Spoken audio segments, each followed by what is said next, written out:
My name is Indy Albright, and I'm going to be discussing some elements of art I see in 5 famous paintings. I just wanted to give a brief overview on what I'm going to talk about. The elements of art are line, shape and form, space, texture, value, and color. And composition is the organization of the art. To get more into the elements of art, lines are considered an endless dot and they don't stop until the artist says so. Shape is 2D while form is 3D, and space refers to the distance between or around an object. Texture is how something feels. Value is how light or dark something is. And lastly, color is how we, the viewers, see the light being casted. I'm not an artist nor an art critic, so I may miss some elements and compositions of the paintings. First is the Flaming June, painted by Frederick Leighton in 1895. His choice of medium was oil on a canvas. The style of art this falls under is aestheticism. Some elements of art displayed in the painting include lines. The lines help create the movement of her dress, show the way the fabric is contouring, as well as the smooth texture. Composition and color go hand in hand in this painting. Leighton chose such a vibrant color to put her in that your eyes immediately go to her, thus making her the focal point. Another example of the color and composition pulling your eyes to the lady would be the gold representing the sun shining on the sea behind her. Next is The Flower Carrier by Diego Rivera. His choice of medium was oil and tempera on masonite. This painting falls under Mexican realism. Some elements of art here would be the lines. The lines are a bit thicker than they were in The Flaming June. The lines also create the shapes we can see on the basket. Because of the shapes we can see on the basket, we can get an idea of how the basket feels or the texture of the basket. The colors here aren't muted but also aren't vibrant. They're more so earth tone colors we could see if we were to step outside and walk in our neighborhood, thus making the painting to me feel balanced. One area isn't overshadowing the other. Next is The Two Fridas, painted by Frida Kahlo in 1939. Her choice of medium was oil on a canvas. The style of the painting is surrealism.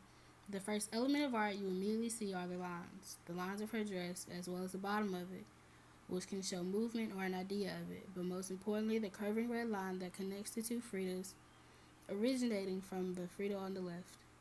You can see the lines of the bench the Fridas are sitting on, giving the idea of the texture of the woven bench. Her color palette is not as vibrant as her two paintings. It is said that the painting is supposed to represent how she felt about a divorce from her husband or having to grow up and leave behind an imaginary friend. Her color palette shows it by giving off a somber mood. The painting is very balanced. The Fridas are the same size as neither outshines the other. Now we have the Sistine Madonna, painted by Raphael sometime in the early 1500s. His choice of medium was oil on a canvas. This painting style is high Renaissance because of the time period the painting was painted. You have lines once again. His lines resemble that of Leighton's, are a bit softer and aren't as thick as Rivera's. You have the lines in the drapes to show how the fabric is folding over another, and you also have the lines in their clothing to show the movement and how it flows over them.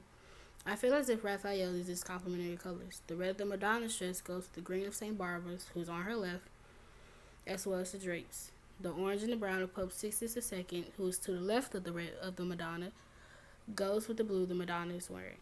That makes the painting harmonious to me. Next is composition. I believe Raphael does what Leonardo did in his famous painting, the Mona Lisa. In the Mona Lisa, there's a triangle/pyramid formed by her arms, elbows, and face. The same could be seen here.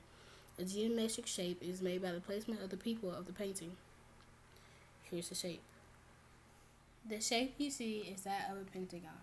The shape starts at the bottom where the two angels rest by each other.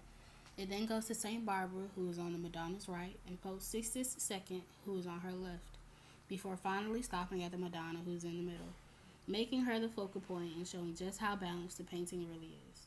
Lastly, we have The Starry Night over the Rhone by Vincent van Gogh. Van Gogh painted this painting in 1888.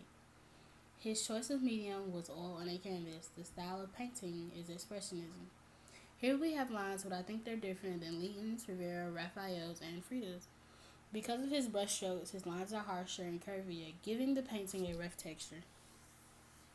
His color palette is pretty dark. The only color being vibrant is the lights, the stars, and their reflections. You also have a lot of space here, deep space to be exact. The water appears to just keep going, and the city slowly fades into the night. The proportion of the people in the boats appear smaller than what they truly are, showing the composition of the painting. Those are my analysis of the paintings. I pointed out the elements of art that I saw and explained them as well as their composition the best I could. Thank you for watching.